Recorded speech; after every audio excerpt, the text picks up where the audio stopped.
Hi folks, and welcome to this Christmas reflection for DBC.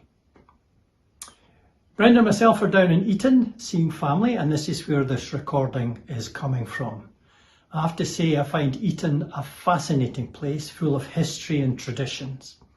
An inspirational place. There are plaques all over Eton, from the wonderful gardens to the college setup to many buildings, and even the museum itself.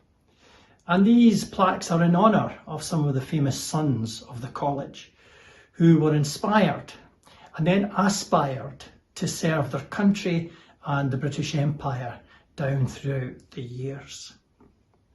I would want to argue that the Christian faith is inspirational, and that should cause us to aspire too in the service of the kingdom. But we'll come to that later. Stephen last week mentioned the wise men, and I want to follow on from his excellent talk. Church tradition has it that the wise men were from Persia. I've never been happy with that, and I want to give an alternative viewpoint today. I want to argue that the wise men were Nabateans from Petra in Jordan. Many of you no doubt have been to Petra, or at least seen documentaries on it, or indeed read books about it. It's a fascinating place, fantastic architecture, and it was a great civilization before the time of Jesus and after the time of Jesus. The Nabateans were very prosperous and a very intelligent people. So why do I think the wise men were Nabateans? Well, let me give you 5 points. Firstly, they had a Jewish community in Petra, which meant they would have heard the stories and the rumours that there was a messianic expectation in the Holy Land at that time. They were also, secondly, great astrologers. They were always gazing at the stars.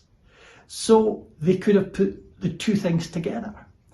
The rumours from the Jewish community about the possibility of the Messiah coming, and secondly, seeing extraordinary phenomenon when they looked at the stars. Point 3, you'll like this one. The Nabatean civilization was prosperous because of trade. And they had command and control of all the trade going from Arabia to the Levant. And there was 3 commodities that they were famous for. Can you guess what they are? Gold, frankincense, and myrrh. I know you're smiling at that one, aren't you? Is that just a coincidence? And fourthly, the proximity to Judea.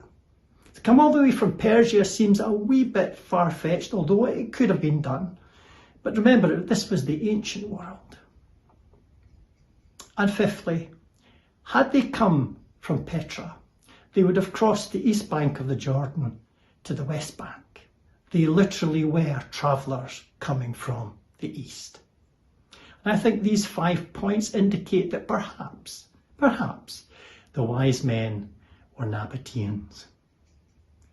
Now, it's often said cynically, the wise men came, they saw, then they disappeared.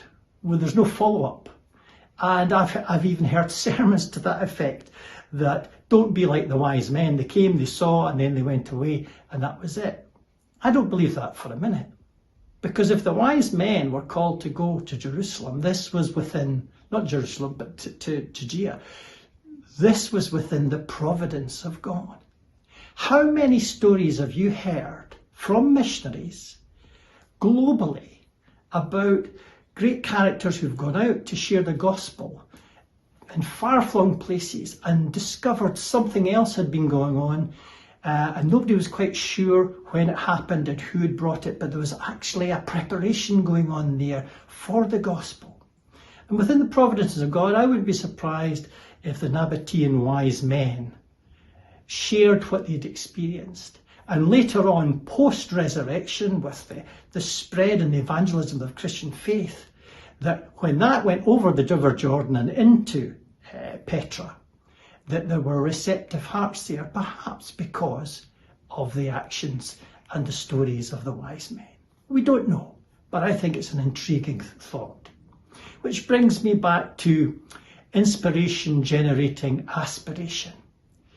We're coming to the close of 2024, and shortly we'll be going into 2025. I don't know about you, but 2025 sounds almost futuristic as a year, and here we are.